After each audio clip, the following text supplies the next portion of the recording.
unexplored jungles live the native tribes who for generations have been ruled by a great leader, the Phantom, the ghost who walks, the man who never dies, a supreme ruler who throughout the years has taught them to live together in peace and harmony. But one day the peaceful stillness of the jungle is broken by the weird and sinister sound of the native tom-toms that had long been silent.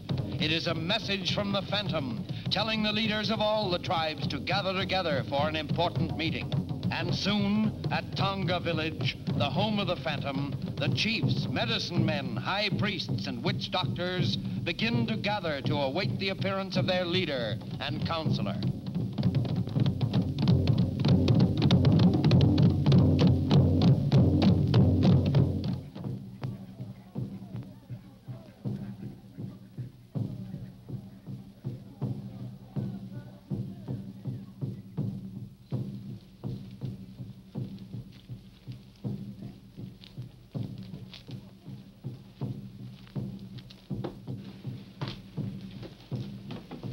Looks like business is picking up. I feel a refreshment mood coming on. Let's go into the bar and have a punch. That's an idea. All right.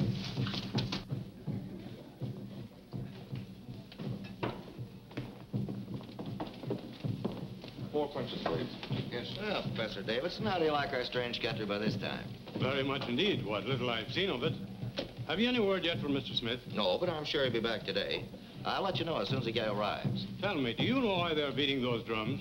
Some sort of a native ritual. I don't know much about it. I've only been here a short time myself. There's Dr. Bremer. He's been to the interior many times. He can probably tell you all about it. Dr. Bremer. I'd like to have you meet Professor Davidson of Melville University. How do you do, Professor? Doctor's our only physician here in Saipan. And this is my niece, Miss Palmer, and Mr. Anders and Mr. Prescott, my two assistants. How do you do, gentlemen? Welcome to Saipan. The professor wants to know the meaning of those tom-toms. Oh, so you're curious about our drums? Well, they're what the natives use for a jungle telegraph when, Oh, but I don't suppose you ever heard of the Phantom. Isn't that the native legend about the man who never dies? Exactly. Whenever there's trouble brewing, he uses those drums to call a meeting of all the tribal leaders. Does such a man really exist? Oh, yes, he does. And the natives really believe him to be immortal? They do indeed. But naturally, we know him to be nothing more than a clever showman who exploits the ignorant savage's superstitious fear. Where does this Phantom live? At the Tonga village, about a day's journey into the interior. Very interesting indeed. I'd like to run across him sometime. I think you'll find that rather difficult, Professor.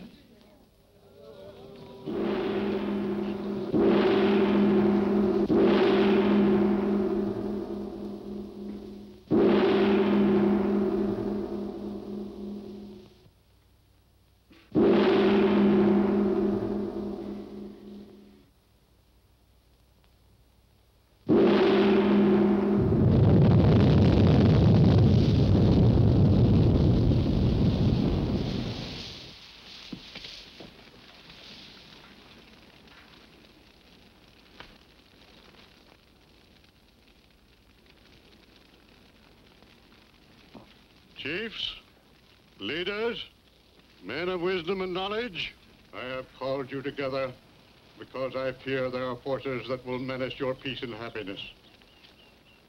There has been no war among any of you, but I have reason to believe that there are evil influences trying to destroy the way of life under which you've lived and prospered.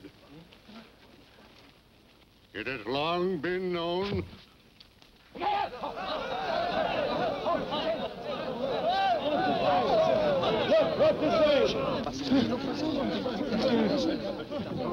No, Silva.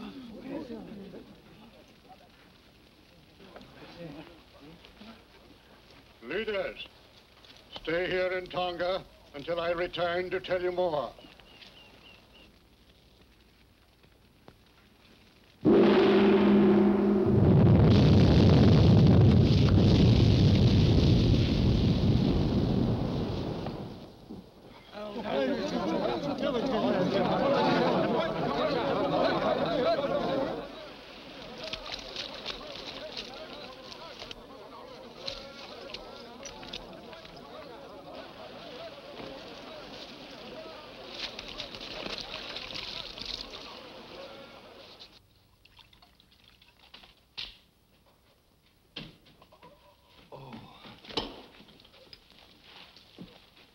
Master, I saw you stuck by a poison dart. Brought juice of Tobiana flower. You must drink quickly.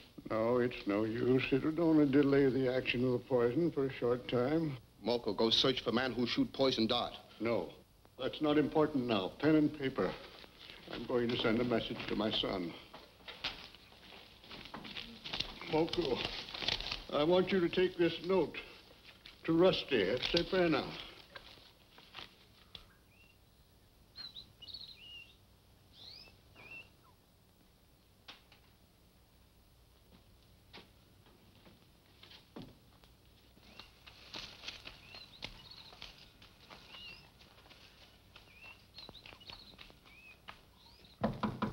Come in. Phantom, send message to you.